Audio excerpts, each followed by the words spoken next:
Marcos, itigil ang pagtubong na sa lahat ng mga bansa.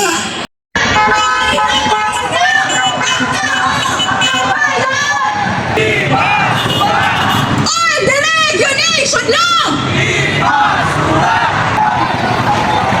Tuloy-tuloy ang laban! Banggi Mama!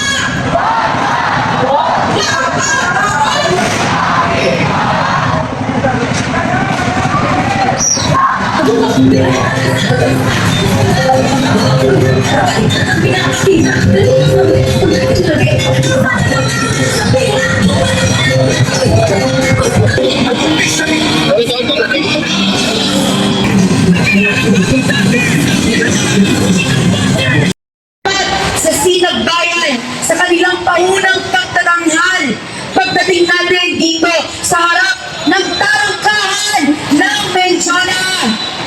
Ngayong araw ay napakaraming mga sektor ang kumikilos upang singilin at palagutin ang gobyerno ng U.S. Marcos Jr.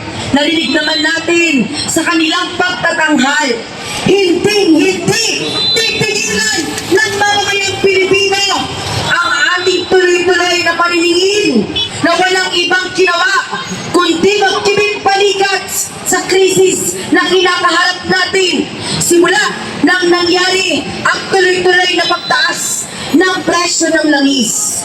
Upang simulan at buksan ang ating programa dito sa harap ng Mendiola, tinatawagan natin ang kasalukuyang pambansang Pangulo ng Piston, si Gambody Floranda. Ang tayo ang bayan! Ngayon ay lumalaban!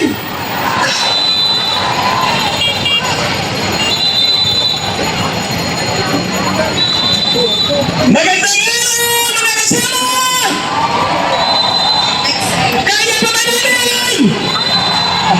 Sige nga, subukan nga natin.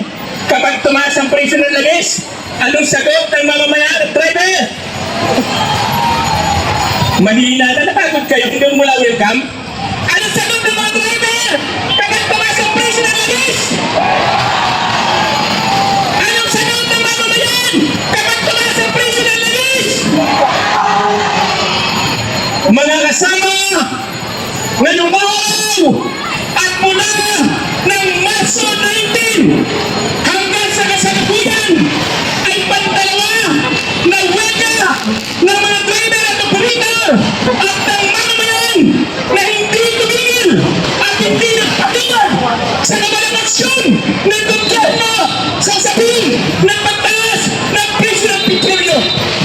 Kaya mga kasama, matagumpay ang dalawang araw na transport strike, hindi lamang sa National Capital Region, kundi sa iba't ibang mga rehiyon ng ating bansa. Kung dito po sa National Capital Region, halos umabot po tayo ng 99% at umabot tayo ng 33 na mga masang area sa buong National Capital Region, na kung saan kapag tingnan natin sa kabuuan, halos umabot po tayo ng 84 na masang area sa buong bansa. At ang nakakalimutan mga kasama ay hindi lamang ang mga driver ng mga jeepney, kundi lahat ng iba't ibang muda na natin transportasyon dito sa ating bansa ay nagkaisa sa panawagan na ibasin ang Anti-Division Law, tanggalin ang isasyak sa langis at tanggalin ang ibat at droga sa 55 pesos ang presyo ng petrolyo dito sa ating bansa.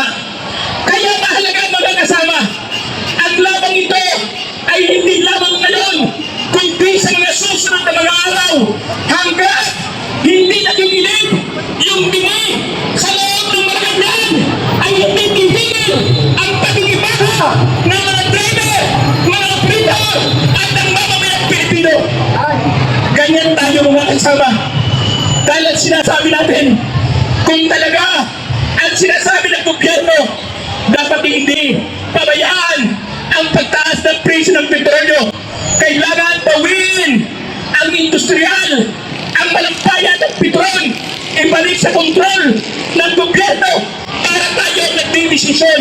Hindi ang malalaking negosyo katulad ng Shell ng Caltex at ng Petron. Ang nayabang-yabang ni Ramungaang. Ang sabi ni Ramungaang, siya daw ay nalulugi. Ang tanong natin kay Bongbong Marcos at sa kanyang mga lepores, kung nalugi si Ramungaang, paano niya paliliwanag ang malinis na kita ng 2025 na umabot ng 15 billion? Tingin nyo, sabi nalugi o ang nalugi ay ang mamamayang Pilipino. Kaya mga kasama, malinaw ang panawagan natin sa mga ngayon at sa mga susunod na mga araw. Itigil ang military aggression ng Estados Unidos. Itigil ang pagtubunga sa lahat ng mga bansa na kung saan ay may industriya na labis na gustong kangkamin ng imperialismong US. Kailangan tayo po ay kumilos dahil tayo po ay mayroon din mayroon din tayo na pinipagkunan ng buto. Ang naging problema, ang gobyernong ito ay wala konkretong programa kung paano papaunlarin ang ating sariling bansa. Lagi siyang nakatanhoy sa dikta ng imperialismo, ng feudalismo at ng burokrat ng kapitalismo.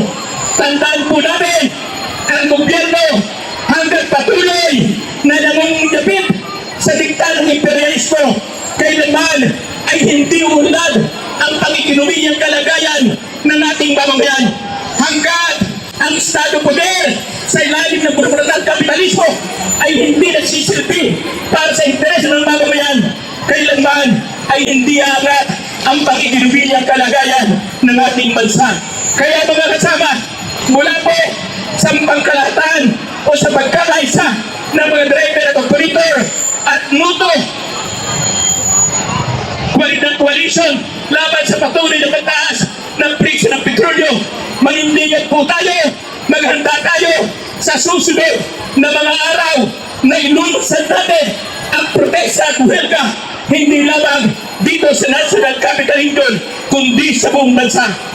Anong sagot ng mga driver kapag tumataas ang presyo ng langis?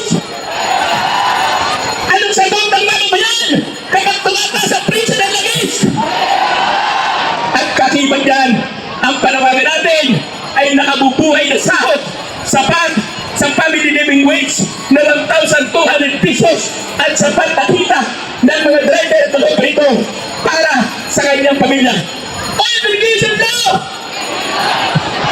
Hindi ba sino? Magandang hapon at maraming salamat.